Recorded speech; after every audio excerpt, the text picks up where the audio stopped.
Hello, everybody. Welcome to my record shelf. The record shelf. My name is John. This is Rock My Bean, and we are on this show talking about great albums of the '70s and '80s, reviewing the albums, reacting to them, covering them from different angles.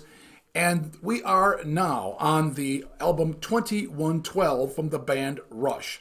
This was a super seminal album in the career of the band Rush. Now, band Rush was three musicians, Geddy Lee, Alex Lifeson, and at first John Rutsey, but then he was replaced by Neil Peart. And they had a very long and successful career. They never broke up, never changed members, and went on for decades as a very successful band. At first, they were ignored, they were laughed at, they were kind of, by the music elite establishment. But they proved themselves by being consistent and working hard and not quitting and not giving up, and basically giving up on the establishment, saying, we're here for our fans. We're just here because we love it, and we're here for our fans, and we're going to keep going. And it paid off because eventually the establishment recognized them and gave them their due. They were finally in the Rock and Roll Hall of Fame. It took a long time, but it happened. And they finally got the recognition that was due this band. Now, Rush came along in the mid-'70s with the album Rush. It was a self-titled album, and John Rutsey was their drummer. And it was compared with Led Zeppelin a lot, but really, yeah, there were parts of it that were like Led Zeppelin. But they really had their own sound, but it was kind of a typical '70s rock band. And it didn't really showcase, I don't believe, the real ability and talent of these band members. So after this album, John Rutsey left, and Neil Peart came in, and he turned the band around, because this guy was not only a fantastic drummer, but he was also a fantastic lyricist, and he read books, lots of books. So he had all this literary knowledge in his head, and he applied it to lyric writing. And the lyric writing in Rush is second to none. There are very few bands where I've heard lyric writing on a level of Rush. However, success didn't come right away. In fact, they kind of went with Neil Peart's ideas of talking about fantasy and allegory and history and things. And actually, the music establishment didn't like what he was writing about. He tended to, he was reading, whatever he was reading about, he would write songs about it. And he kind of got into the economic philosopher Ayn Rand. And she was the opposite, she thought the opposite of the establishment, music establishment. And they really didn't like her. And they didn't like what he was saying in his songs. And so they took a lot of heat for that. But they really were falling apart. They were not getting any success. They were not going forward. They put out the album Caressive Steel, and it bombed. And it was like, that's it. Our career is going down the tubes. Our chances to be successful musicians is going down the tubes. It just isn't working. So they got to writing again. So you know what? We're going to put a new album out, and we're going to do it our way, the way we want. And we're not going to let anybody tell us what to do, because we're going to go down the tubes. We're going to do it our way. So they got to writing, and Neil wrote lyrics, and Geddy and Alex wrote music, and they put out the album 2112. And it just absolutely changed everything. They poured themselves into it and did what they wanted, and the fans responded and gave them one of the best-selling albums of the 1970s and of all time. And it literally launched their career. They were on their way down, and boom, they just took off, and they never looked back after 2112. And 2112 is a half concept album. What I mean by half is the first half is a concept. The second half are a collection of songs. I am not going to cover side 2. I'm only going to cover side 1. If you want to listen to side 2, you can, but they're a series of disjointed songs, not really related to one another. They're good songs, but it's not the concept that the first side is. And the first side really is what made this album so great, okay? Because it's a story. And it's a story Neil wrote based on a book by Ayn Rand about a person in a gulag, essentially trying to escape the gulag, and discovering that what they want as an individual is just as important, if not more important, than what society wants for them or the society they live in.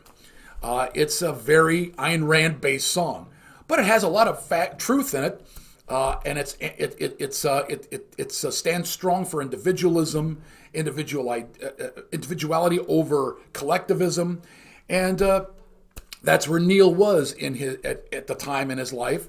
And he wrote about this, and he put it into a science fiction theme, where instead of being in a gulag on Earth, essentially this is a person who is far in the future, and they live in a world where computers decide society, and there are priests who are the ones that run the computers and maintain the computers, and then tell the society what the computers want everybody to do. And this individual finds out that they discover a guitar, an acoustic guitar, and he starts playing. It's like, wow, I've never heard music, because on this planet they've never heard music before, never.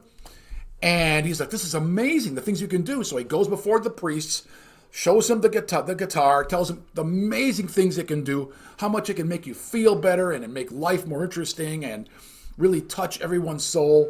And the priests say, nope, we don't need that. We got the computers. We don't need music. Get rid of it. They smash the guitar, destroy it. The young man, he returns home. He's weeping. He's distraught. And he's ready to kill himself. He can't live in a world without music. So just about as he's about to do himself in, he has a dream, a vision comes to him, beamed into his brain from somewhere far away in outer space. And it's really, apparently, another bunch of people living in space who had to escape, left the planet ages ago, and they're coming back to liberate all the people imprisoned on this world of the computers and free them from the tyranny of the collectivist state that they're in, and liberate them once and for all. And that's what side A is. That's, in a nutshell, the whole story. And it's a series of songs all connected. And Geddy Lee is the singer in Rush. Alex does a few background vocals, but Geddy Lee is the singer. And he has an incredibly high, it's kind of raspy, not raspy, but it's a high screechy voice. And it did turn off a lot of people at first. But as he got older, he began to mature his voice a bit, and it began to kind of, become a little less piercing. But some people love his voice. Others absolutely can't stand his voice. I know people that love Rush but hate his voice. Others who love his voice. They wouldn't want it any other way. So you be the judge of if you like his singing or not. But no one can deny that the guitar playing of Alex Lifeson, the amazing bass playing of Geddy Lee, and Neil Peart's incredible drumming make Rush absolutely one of the greatest bands ever. These guys were in a class literally by themselves when it comes to instrumentation. They were genius level musicians and literally masters at their instrument. Masters, okay? Alex Lifeson never got the credit he deserved for being the incredible guitarist he was, and the sounds he could get and the textures and the notes. He was exactly he played what needed to be played at the time, and there was no way he ever made a mistake. Everything he did was just incredible. Geddy Lee's bass playing is one of the greatest bass playing I've ever heard. This guy plays a bass guitar like a guitar. And, with a 3-person band, you would never expect them to have the symphonic strength and sound that they have as a band for 3 people. And they only had 3 people, but they filled so much music into there, and they did so much. Each person did so much. No one laid back and let someone else. They all worked so well together and so tight. They could fill a song, make it sound like there's 20 players, okay?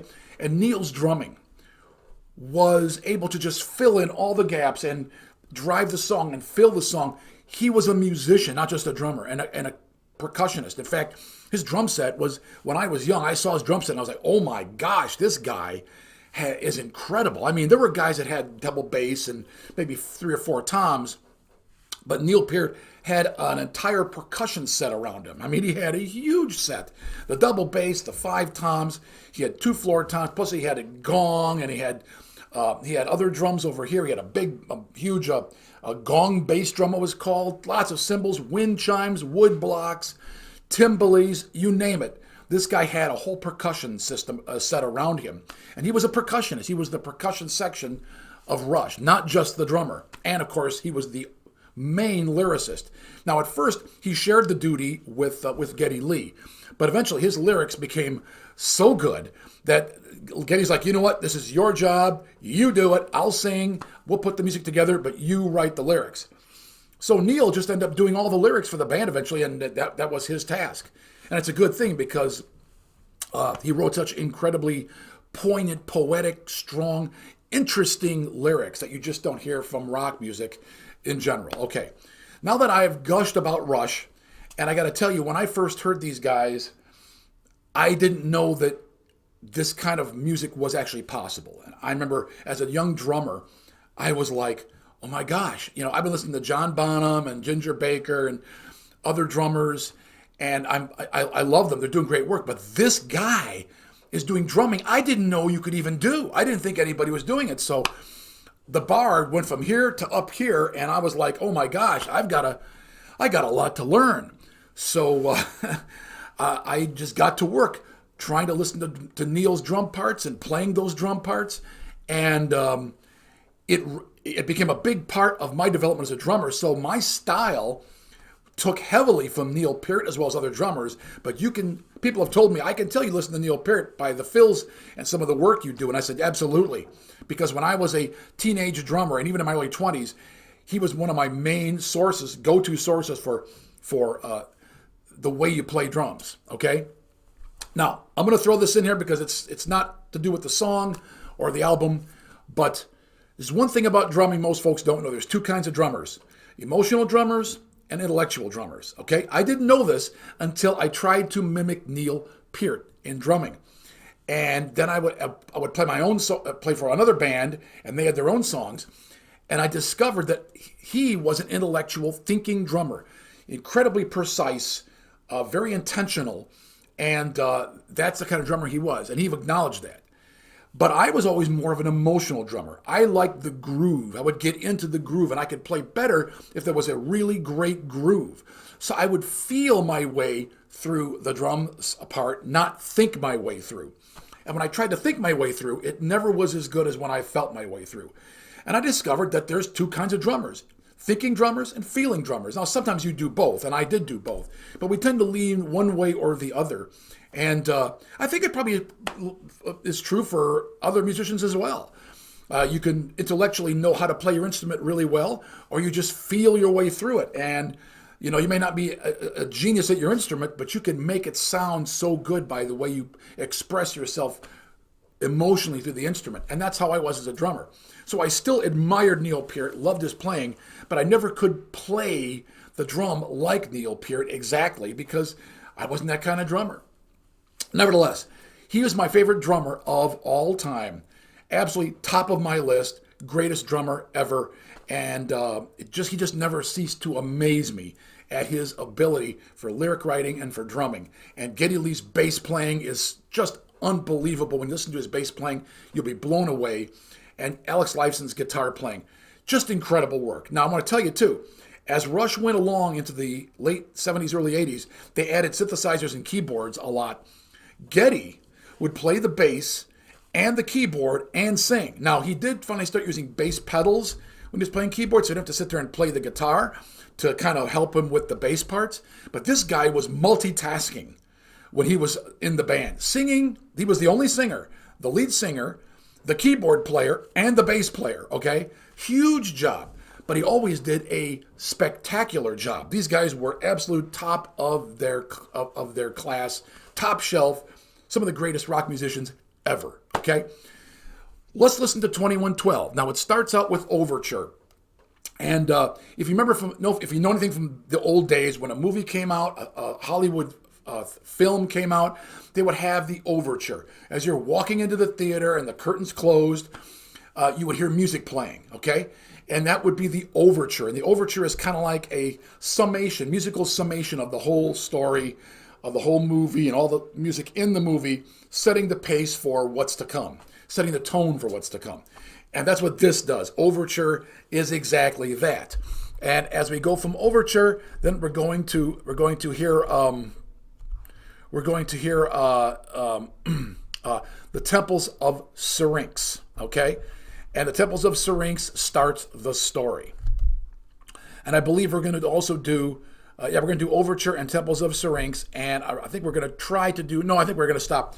Okay, Overture and Temples of Syrinx are the only songs we're going to do on this episode because the next song is much longer. So here we go with Overture, Rush 2112.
Okay, stop right there.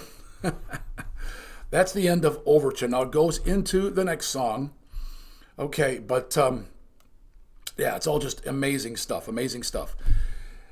If you listen, okay, it's the drumming. You can see the drumming just filled in everything so well. So you have two guys playing, but the drums just were there, covering it, filling it in, and playing right along with the bass, tight with the bass, with the guitar.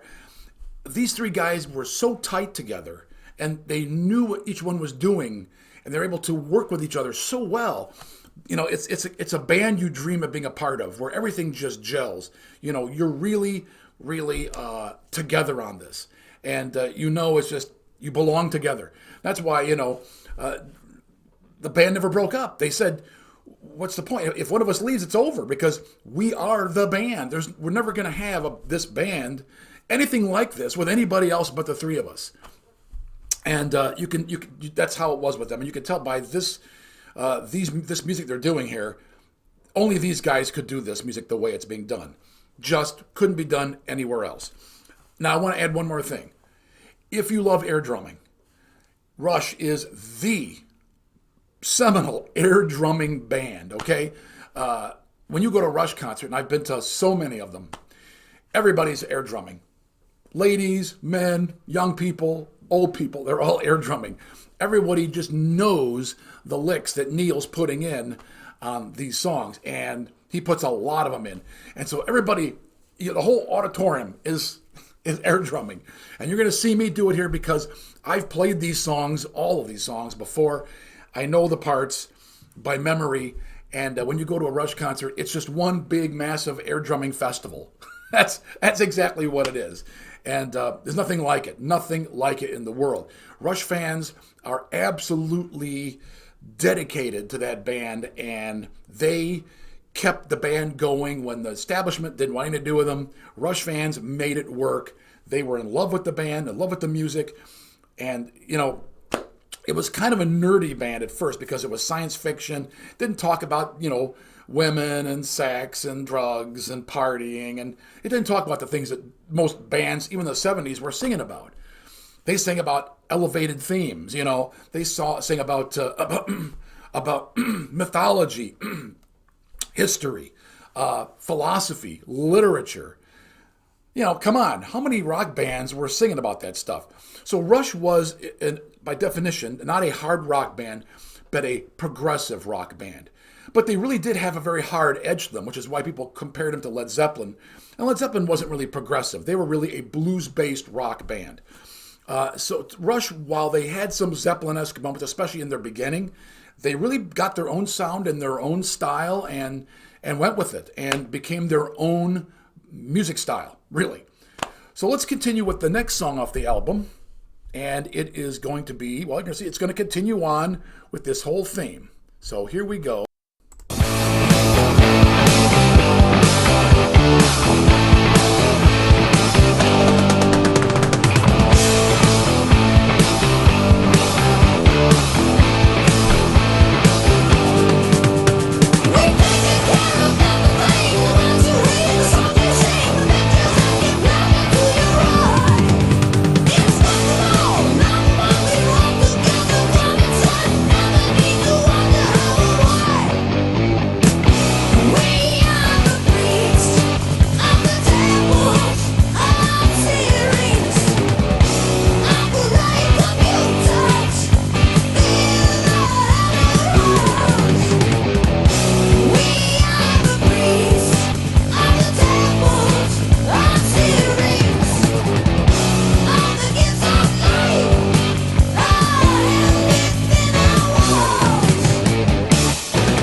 Okay, that was the Temples of Syrinx, which follows the overture. So you're introduced to the computer priests, okay?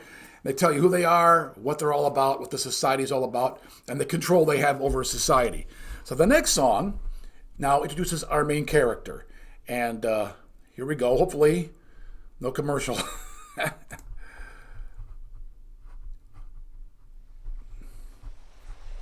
Here we go.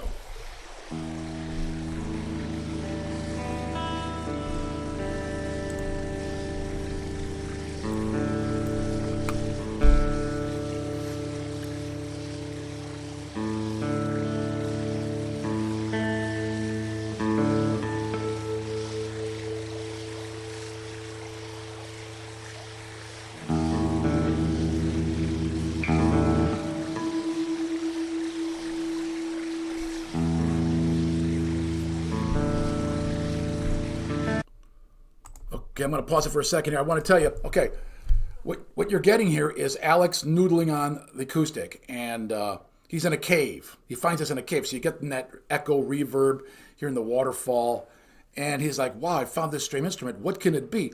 So he's off key, he's on in tune, you know, and Alex is making it sound like a guy just picking up a guitar for the first time and trying to figure out how to play it. Let's continue.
What can this strange device be? When I touch it, it gives forth a sound.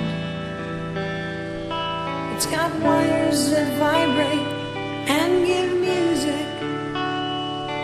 What can this thing be that I've found?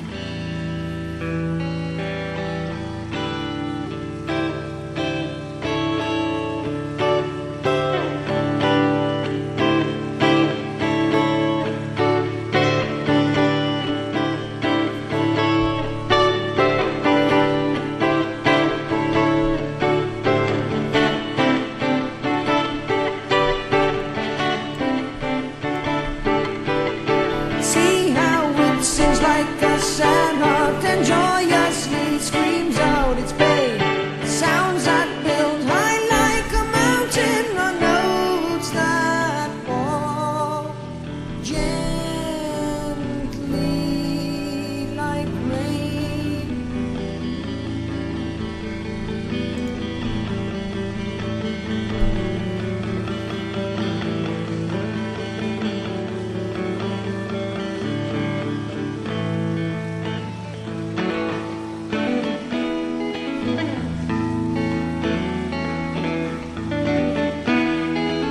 I can't wait to share this new wonder. The people will all see its light. Let them all make their own music. The priest praise my name on this night. Okay, I'm stopping it right here because we're about to go to this, the priests. He found the instrument.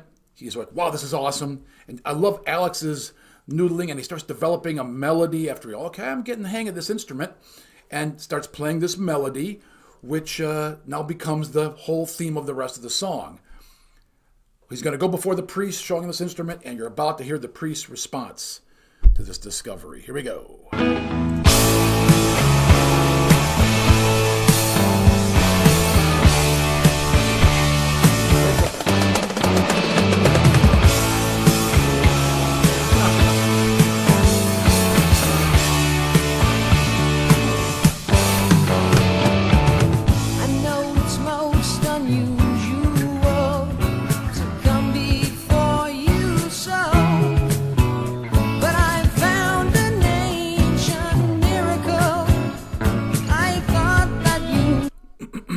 Okay, I'm going to pause it 1 second because I want you to listen to Geddy's bass playing. Okay, this is some of the best bass playing you're ever going to hear in rock music. It's absolutely second to none. So please try to listen not only to Neil's drumming and Alex's guitar playing because it fills the song, but listen to that bass playing because it is really special. And you'll agree with me once you start focusing in on it. Should know. Listen to my music and hear what it can do. There's something here as strong as life. I know that it will reach you. Yes, we know it's nothing new, just a waste of time. Not no need for ancient ways and what is doing fine. Another toy, help destroy. Now the race of man forgets about your silly web. It doesn't fit the plan. No, I can't believe you're saying these things just can't be true. Our world could use this beauty. Just think what we might do. Listen to my music. Hear what it can do. There's something here that's as strong as life. I know that it will reach you. Those a million further. Oh, we have no right to do. Just think about the average. What use have they for you? Another toy will help destroy the elder race of man. Forget about your silly will. It doesn't fit the plan.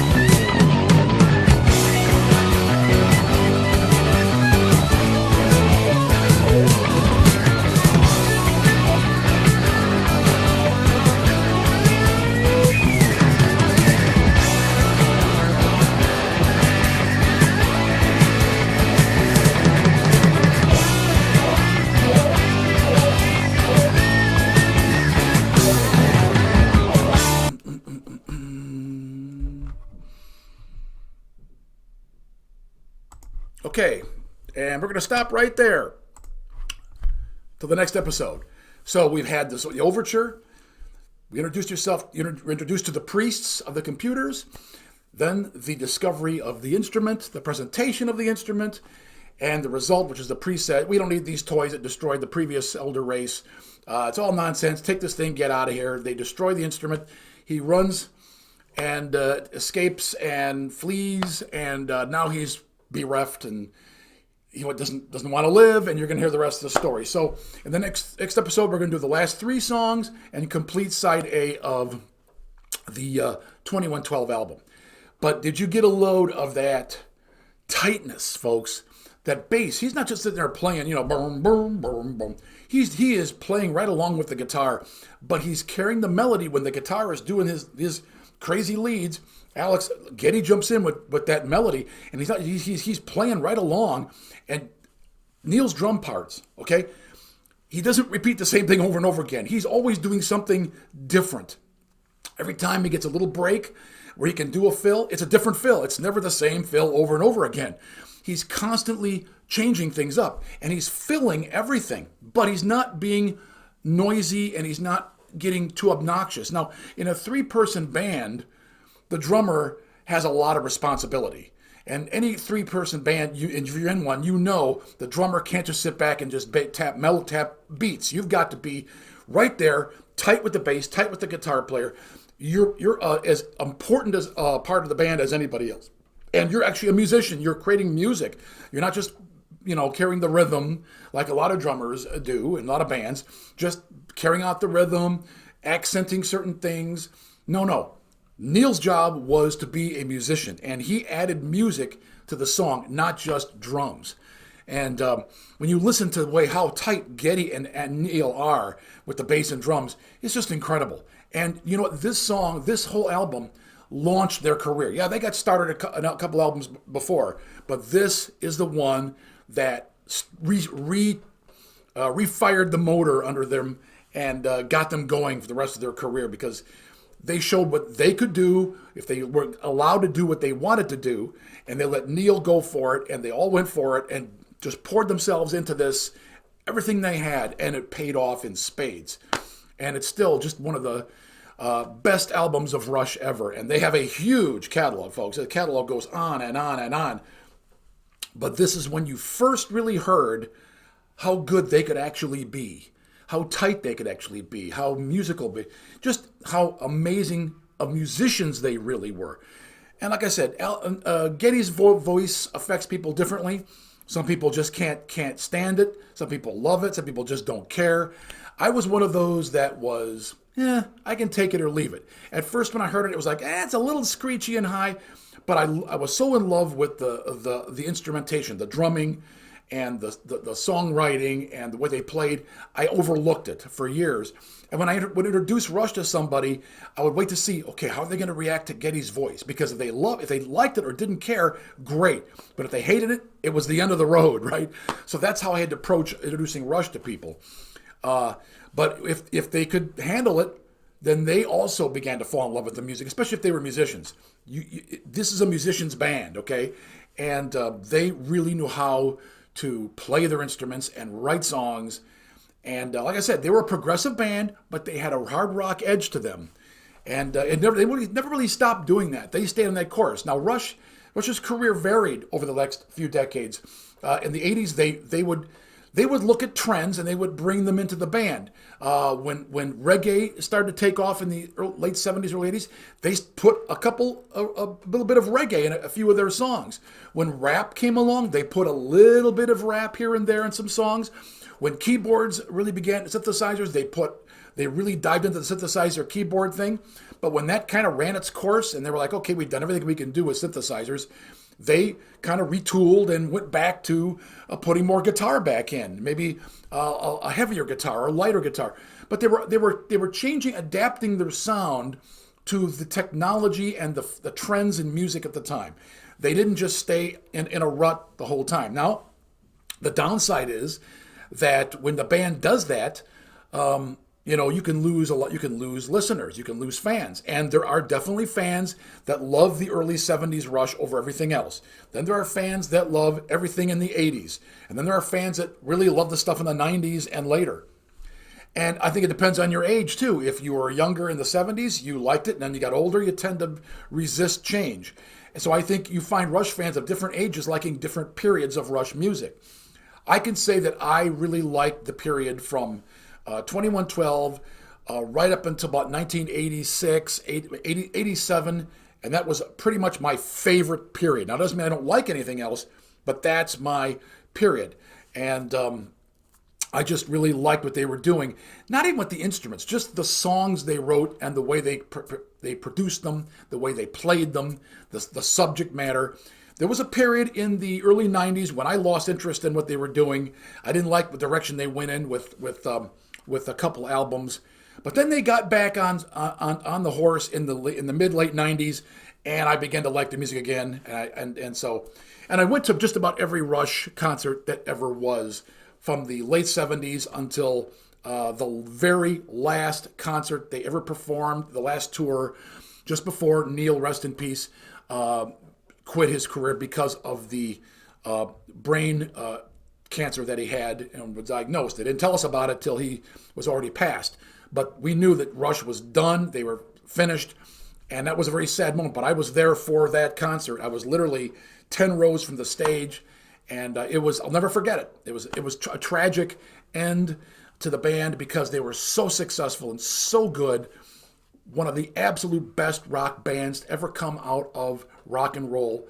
And I don't think you'll ever see their like again. Just like Led Zeppelin. They're there, they're gone, and they were a phenomenon. And 2112 was the rocket that launched them off the pad, and you can hear why. And when you keep listening to their catalog from this point on, it just gets better and better and better and better, okay? Well, that's all we have for this show. I hope you like this, what we're doing here. On my record shelf, we are listening to classic rock albums of the 70s and 80s, the ones that I think were most influential to the world of rock and roll, that sold the most albums, and most people liked, and were most influential in my life and my musical career. And we have done a number of albums. We're going to keep doing more and more. If you have any suggestions, please give me your suggestions, and we'll look at doing those. There's so many bands and so many albums out there we can do. We can go in any direction, but so please let me know what your thoughts are. And like I said, please subscribe, because subscribing is just really important for the algorithm. Share it with others, like and subscribe, and please click the notification bell to be notified if we put out when we put out new videos, and we are putting out new videos constantly. We're doing 2 other shows, Rock My Bean, where my autistic son and I are both drummers, and we talk about drumming and drummers. And we have another show called Wild and Wacky and Unusual Performances, where we look at really unusual, funny, crazy musical performances that you just wouldn't see every day. And it's fun. We have a great time. We laugh. You'll love it. I know you will. So please get on and watch that too. Well, that's all we have for this show. Please go out and avail yourself of the other albums that we've reviewed. And as always, we'll see you again next time. Thank you for coming. Bye-bye.